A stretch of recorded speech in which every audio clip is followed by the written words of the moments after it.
last Halloween finally gave me a chance to get my friends into Dungeons & Dragons. They had been procrastinating playing it for so long until I stepped up. But of course, I had to be the Dungeon Master. A very daunting task. Having been in an array of games, I knew how chaotic a party could get. Trust me, I'm often one of the more chaotic players. Especially my bard. Not only that, but if the party is very tame, it's very hard to get them in the direction that you want them to go without shoving them down a plot funnel. Especially when this was going to be a one-shot and I decided to make up the entire one-shot on my own. Luckily, I had another D&D friend help me out. The two of us decided to train each other on how to DM. What we did was that we took characters from campaigns that had died and we put them in a world together, and each session we would each take turns at DMing and creating scenarios to drive our characters insane. That definitely helped me become more comfortable with running a session. He was a very experienced player, so that definitely gave me some verification with what I was doing. Now, my friends, they were all brand new players.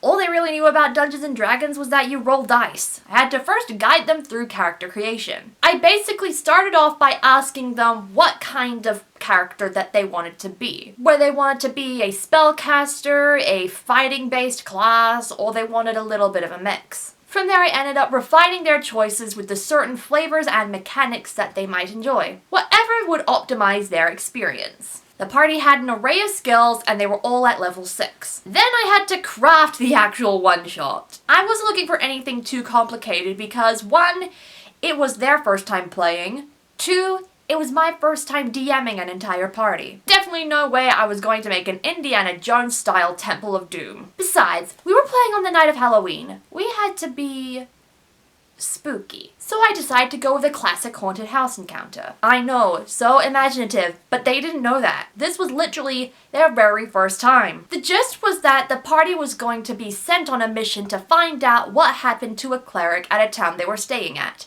They were paid to go out and look for her. She was last seen in the Emerald Forest. I know, so imaginative. And since then, she had gone missing for the past 10 days.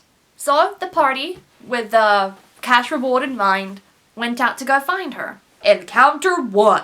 The party made survival checks to work out if they knew what direction they were roughly going, which they all failed. They ended up being lost, and that fitted very well into what happened next. A pack of direwolves attacked the party. There were 4 direwolves, 1 for each character, which one of them almost didn't end up spotting if it wasn't for everyone else. This was just a basic fight to get my characters used to the concept of the fighting mechanics. There was some struggles, mainly because I rolled kind of well as a DM, but they still managed to get by. They ended up going into the lodge that they spotted, and looked very, very cozy at the time, and they made rest for the night. I also gave them a chance to look around at the place, and they managed to find an item that was removed from a dresser, which they managed to identify by seeing a ring of dust where something used to be. And from there came my warlock's obsession with creating bonfires. Like, honestly, Eldritch Blast is typically a go-to cantrip for warlocks, but not this guy. He wanted to set everything on fire. We had 2 elves in the party, so one of each of them ended up taking watch. Encounter 2. During the elves' second watch, they noticed that there was wind in the house, even when none of the windows could be opened.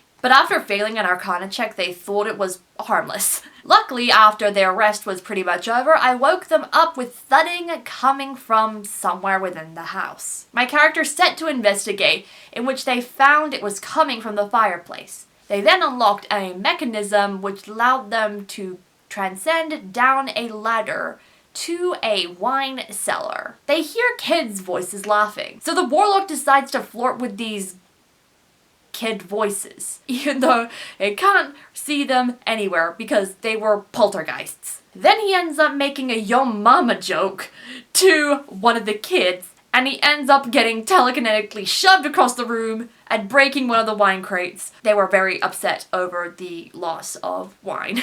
With them fighting invisible poltergeist kids, 3 of them, they had to think a little bit more differently of how to fight them. They couldn't just stabby stab or shoot a firebolt at it. And I even gave them the resources to succeed when I built their characters. 2 of them had the spell Fairy Fire, a very useful spell if you're fighting something invisible. Neither of them ended up using Fairy Fire.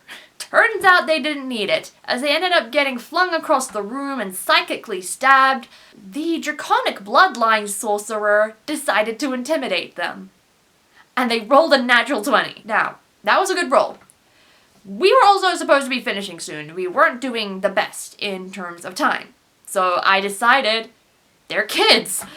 Sure, they'll be scared of a dragon sorcerer just going, ah! We mainly ran out of so much time because of the warlock's obsession with bonfires. So I had the ghost kids poop in their ethereal pants, hide in a music box that was inside of the cellar, and out popped the cleric that they were looking for, which they then tried to save, except one, because he rolled a 2 on perception, didn't recognize her, and just decided to set fire with another bonfire. Oh my god. But, safe to say that my friends loved it, and they were keen on me DMing a full-fledged campaign in the future. I have finally converted them. Now I just gotta get them to watch another D&D show that I like. I guess I should finish this video by saying what I have learned. Half of DMing is absolutely improv. They do not lie when they say how much your party can wreak havoc on your plans. With the things they do to either solve a problem or just have fun, it is mental. I mean, of course I didn't expect the warlock to flirt with ghost kids, but I'm totally gonna get the person playing him to be a bard next time. Prepare, but don't stick to it. Your plans have to be relatively loose with the spontaneity of your party in mind. You may plan heavily for one encounter, but then not end up using it and have to make up something on the spot anyway. It's all up to the party, sadly. Make sure your characters tell the story. Especially if mystery's involved, you can't jump to assumptions on behalf of the characters that you aren't even playing. That should be up to them to decide, unless they make some kind of insight check or intelligence check. And roll for it. And lastly, make sure your party is having fun. And there we go, that concludes my experience DMing for the first time.